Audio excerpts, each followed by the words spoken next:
Hello बच्चों, हमें एक क्वेश्चन दिया हुआ है।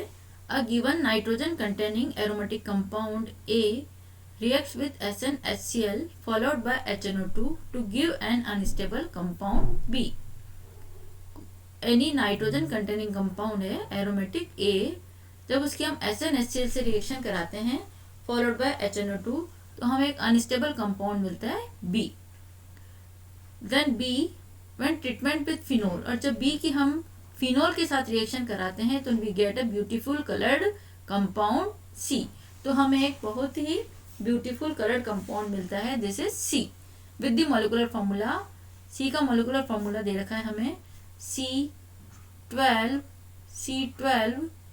H10 N2O. This is molecular formula of C, compound C. हमें बताना है कि what is the structure of A का स्ट्रक्चर क्या है. अब देखिए, ये जो हमें कंपाउंड दे रखा है it is beautiful coloured compound, it is coloured compound.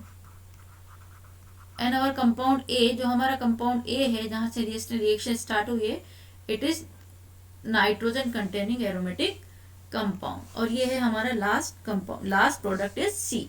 देखिए इसमें C12 means it means it should be 2 benzene ring. यहाँ पर क्या होनी चाहिए, 2 बेंजीन रिंग होनी चाहिए. और क्योंकि ये कलर्ड का कंपाउंड है तो it should B azo compound. यह क्या होना चाहिए, it should B azo compound. तो हमें थोड़ा सा आइडिया हुआ कि हमारा जो कंपाउंड होगा इसमें 2 बेंजीन रिंग होगी और साथ में क्या होगा, एजो कंपाउंड होगा.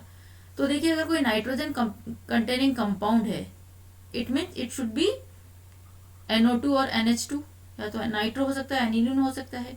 अब जब हम इसकी SnHCl से रिएक्शन करा रहे हैं देन HNO2, तो हम अनस्टेबल कंपाउंड मिलता है B.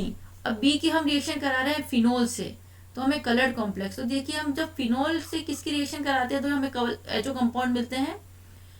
फिनोल से जब हम एजोनियम किसकी रिएक्शन कराते हैं, डाई एजोनियम, किसकी रिएक्शन कराते हैं, डाई एजोनियम सॉल्ट्स की रिएक्शन. डाई एजोनियम सॉल्ट्स की रिएक्शन जब हम फिनोल से कराते हैं then we get such type of azo compound. It means जो हमारा अनस्टेबल कंपाउंड है वो क्या होना चाहिए, डाई एजोनियम सॉल्ट्स. तो देखिए, हम रिएक्शन स्टार्ट करते हैं. हम जो रिएक्शन नाइट्रोजन कंटेनिंग जो कंपाउंड है, अगर वो नाइट्रो है then it is nitro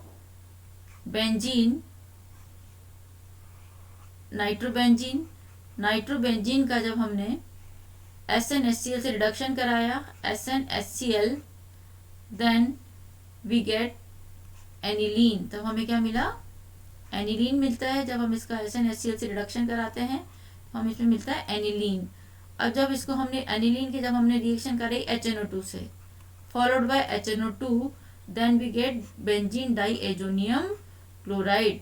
then we get this is benzene N2Cl, N2 plus and Cl minus, N2 plus and Cl minus. This is compound B.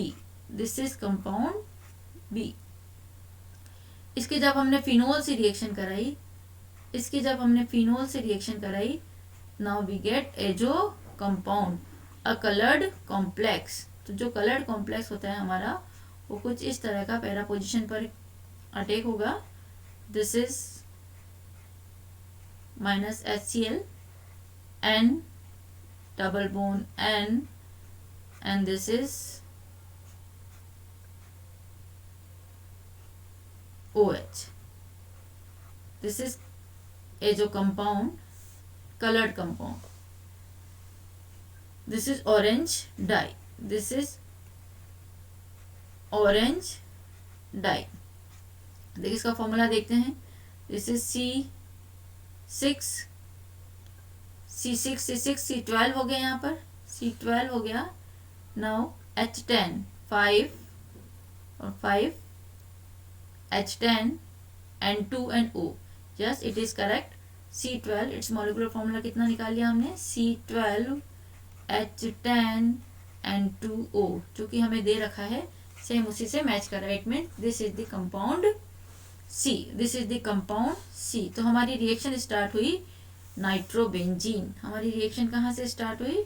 This is nitrobenzene. Nitrobenzene का हमने reduction किया, then aniline, then aniline, aniline के HNO2 से diazotization reaction, then N2 plus Cl minus, then react with phenol and we get a colored compound C.